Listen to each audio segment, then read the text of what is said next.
ሰላም ሰላም ቤተሰቦቼ ውዶቼ እንዴት ናችሁ? ሁሉ ሰላም እግዚአብሔር ይመስገን። እኔ ጋር ሁሉ ሰላም ነው።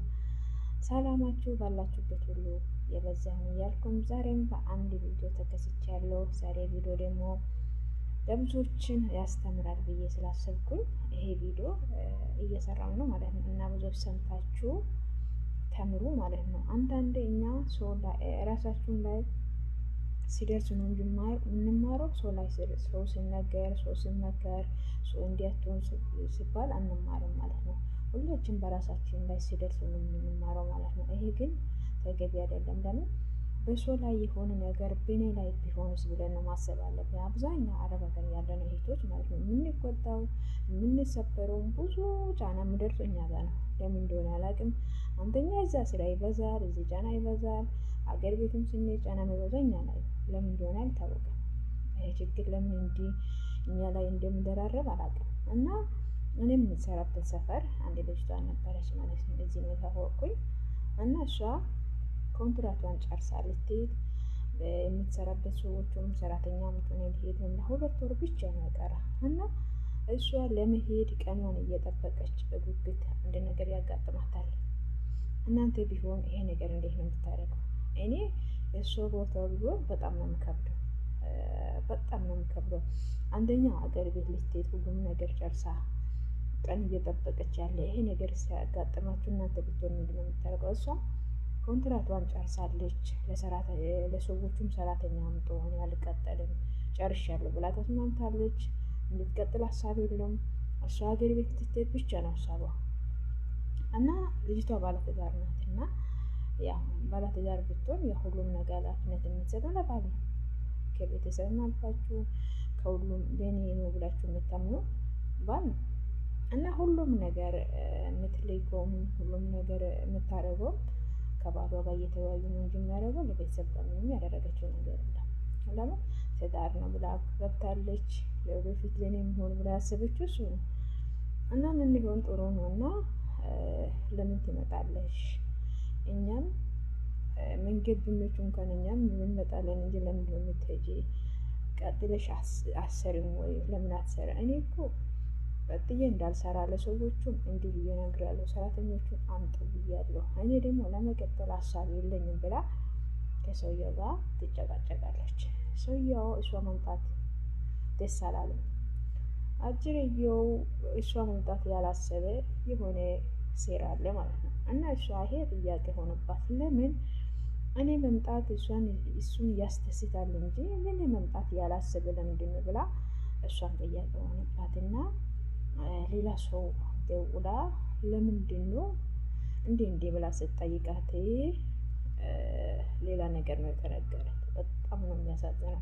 ለምን አጅርየው እሱ ሌላ ሚስት አግብቷል። ለእሱ አታውቅም፣ ቤተሰቡም አያውቅም፣ ማንም አያውቅም። ለምን ለእሷም እስከዛሬ ፍቅር እየሰጣ ወደፊት ጥሩ ኑሮ እንደሚኖሩ ብዙ ነገር በአፉ እየታለለ እሷ እውነት ነው እየተቀበለች። ያው ማንም ብንሆን የምናምን ነው መቼም ያገባል ብሎ አናስብም፣ ሲደርስ ብቻ ነው የምናስበው እና እሷ እንዲህ እያለች ለእሷ የምሰጥበት ፍቅር የምሰጥበት ቦታ በቃ ሚስት እንዳገባ አይመስልም። የድሮ ፍቅር አይቀንስም። አጅርየው ይሄ ፍቅር ሁሉ የሚሰጠው እሱ ነው። እሷን የምንከባከበው ለብር ብለው ነው። የብሩ ምንጩ ሲቆም ነው እሷ ከመጣች የብሩ ምንጭ ይቆማል። ለዛ ነው የእሷ መምጣት ያልፈለገ እና የልጅቷ ምን መሆን አለባት? በጣም ነው ያሳዘነችው። አሁን አንደኛ ብር የላትም፣ ብር ሁሉ እሱ ጋር ያስቀጣችው። ሁለተኛ ለሰዎቹ አልጨምርም ብላ ሰዎቹ ሰራተኛ እንዲያመጡ ነግራለች። አሁን እቺ አገር ቤት ስትገባ ምንድን ነው የምትሆነው? እዚህ ቀጥላ መስራት ለሰዎቹ እዚህ ቀጥል ሲለምኗቸው እምቢ አለችው። አሁን ምን ብላ ልቀጥል ትላለች? በጣም ፈተና ውስጥ ነው ገባችው እቺ ልጅቷ። እኔ እሷ ቦታ ቢሆን ምን እንደማደርግ አላውቅም። አሁን እሷ 2 ወር ነው አላት። ከ2 ወር ከጨረሰች በኋላ ምን እንደምትሆን አታውቅም፣ ምን እንደሆነ አላውቅም አለች። አሳዘነችኝ። በጣም ከባድ እኮ ነው። ግን ለምንድን ነው አሁን አንዳንዶቹ የኔ ባል እንዲያደርገኝም እሱ ታማኝ ነው ብለን ነው የምናስበው። ሰውን መውደድ ነው እንጂ ማመን ከባድ ነው። ለምን እናንተ እዚህ ነው ያላችሁ፣ የሚውሉበት የሚያደሩበትን አታውቁም። እና አብዛኛው ሰዎች ለምንድን ነው ባል አግብተን የምንወጣ ሄዶች ራሳችሁን በጣም መጠንቀቅ አለብን። ለምን አንደኛ ለቤተሰብ ነገራችሁ ሁሉም ነገር እሱ የሚውለበት የሚያደርበትን ማስጠናት፣ ሁለተኛ ደግሞ ሁሉም ነገር እሱ ጋር ማስገባት የለም። ለእናንተ የሆነ ነገር ለምትቋቁመ ነገር እናንተ እዚህ ሀገር 24 ሰዓት ነው የምትሰራው። ትንሹም ትልቁም ገፍ ዝቅ እያደረገ እንዲህ ያምጭ እያለ ያለ ረፍት ነው የምትሰራው እና ድካማችሁ ያለ ምንም ቦታ ጽወት በጣም ያሳዝን። ወለ ድካም አንሆንም እኛ ለምን እንደሆነ አላውቅም። እኛ ላይ እንዲጫነ ነገር ወለ ለብረን ሆነም ወጥቅመኞች አንሆንም። ሰርተን ሰው ሲበላ እኛ እሷ የሰራችው አስባችኋል። ሌላ ተቀምጣ እግሯን ጭና ትበላለች። አረ እንደው ምን ነው ግን ሴቶች ምን ሆናችሁ ነው? ባለትዳር ወንዶች አገብታቸው መቼም እሱ ትዳር የለም ብሎ አይነግርም። ትዳር እንዳለ እያወቀች ነው የገባችው መስሎች ሴትዮ።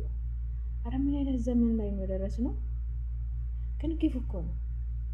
እንደ ዛሬ ይመቻል እንጂ ግፍ ነው። መቼም ሰው ላይ ግፍ ከሰራችሁ ያኛም ነው የምታጭደው እንጂ መቼም መልካም ነገር አታጭዱ።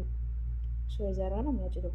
መልካም ከሰራችሁ መልካም፣ መጥፎ ከሰራችሁ መጥፎ። ለጊዜ መልካም የሚሆን ይመስላል፣ ለጊዜ ጥሩ የሚሆን ይመስላል እንጂ መቼም ዋጋ መክፈላችሁ አይቀርም። ግን እኔ አላቅም የአረብ ሀገር ሴት ችግሩ ለምንድን ነው ይሄን ያክል ጫና የሚበዛው? ምን አጠፋች? አረ በጣም ነው የሚከብደው የኛ ነገር። ብቻ እግዚአብሔር ይፍታ እንጂ ያው ሁሉም ስለማያወሩ ነው እንጂ የሁሉም ቤት ይሄ ቁስል አለ ብዬ ነው የሚያስበው። ለምን ሁሉም እንዲህ ነው የሚጎዳው ይመስለኛል ሲያስብ። ምን አይነት ዘመን ላይ ነው ደረስነው?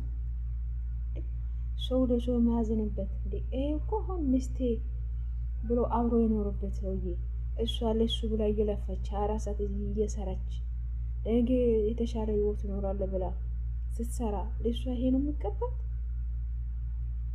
እሱ ሰርቶ እሷን ለማስደሰት ሲገባ እሷ ሰርታ እሱን እያስደሰተች እና ሌላ መዘዝ፣ ሌላ በሽታ። እዚያ ጋር ስራ ራሱ አንድ በሽታ ነው። እዚያ ጋር ጭንቀት ራሱ አንድ በሽታ ነው። ከበሽታ ላይ በሽታ መጨመር። አሁን እቺ ልጅ ጤነኛ ትሆናለች? አይሞራው እንኳን ጤነኛ ይሆናታል? እሷ ጉዳት አሁን ማን ነው የሚያውቀው? አሁን ለቤተሰብ እንዳትል ታውቃላችሁ። ቤተሰብም ለባልሽ ብለን ነበርሽ፣ ለኛ ላይ አላሰብሽም። መቼም ችግር ጊዜ ቤተሰብ ጋር ስንወጥም ቤተሰብም ደስተኛ ሆነም። ለምን መጀመሪያ ካላከባከብነው ካልሰጠነው የሁሉም ስንሰጥ ነው እንጂ ሳንሰጥ ማንም ባዶ ሲሆን የሚያኮርልም። በዚህ ዘመን ደግሞ ዘመድ ወዳጅ ሁሉም ብር ሆኗል። ኢትዮጵያ ብር ከሌለሽ ማንም ዞር ብሎ አያስብም። ጓደኛ ነች እንትና ነች የሚል ነገር የለም። አጃብ የሚበዛው ሲኖር ብቻ ስትሆን ስታጪ ስትቸግሪ ማንም ዞር ብሎ ሻይም። ግን ምንድነው የሚሻለው ለኛ? ግን በጣም እዚህ ሀገር ያለነው እህቶች መማር አለብን። ራሳችሁ ላይ ሲደርስ ብቻ ለመማር አንዘጋጅ። ለሰው ሳይሰጥ ብዙ ሶሻል ሚዲያ ትሰማላችሁ። እንዴት ተበላው ባሌ እንዲያረገ ብሎ ብዙ ነገር እንሰማለን። ግን ሰምተን በተግባር አንዋልም። ለምን ራሳችሁ ላይ ሲደርስ ብቻ ነው የምንማረው። ለምን ከሰው ጫማ ውስጥም ገብታችሁ ተማሩ። ለምን ከደረሳችሁ በኋላ ከምትጎዱ ከምትሰበሩ መጀመሪያ መጠንቀቅ አለብን። ለምን ይህ ሁሉ አመት ለፍታ አሁን ይችላል ወይ ለቤት አልሆነች ወይ ባል አልሆነች ወይ ለቤተሰብ አልሆነች ማን ላይ ቀረች? እና እንደሷም ብዙ ሴቶች በዚህ ህይወት ነው የምናልፈው። ለምንድን ነው ግን እንዲህ የኛ ላይ ጫና የሚበዛው? የምንሄድበት ሁሉ የአረብ ሀገር ሴት ድካም ብቻ ልፋት ብቻ። የለፈነው ሌላ ነው የሚጠቅመው፣ እኛ ልፋትና በኋላ መጨነቅ መታመን ብቻ ነው። አሁን እቺ ልጅቷ ጤነኛ ሆና በእግር ትቆማለች? እኔም እንዴት እንደምሰገኝ እኔ ነው የሚመስለኝ።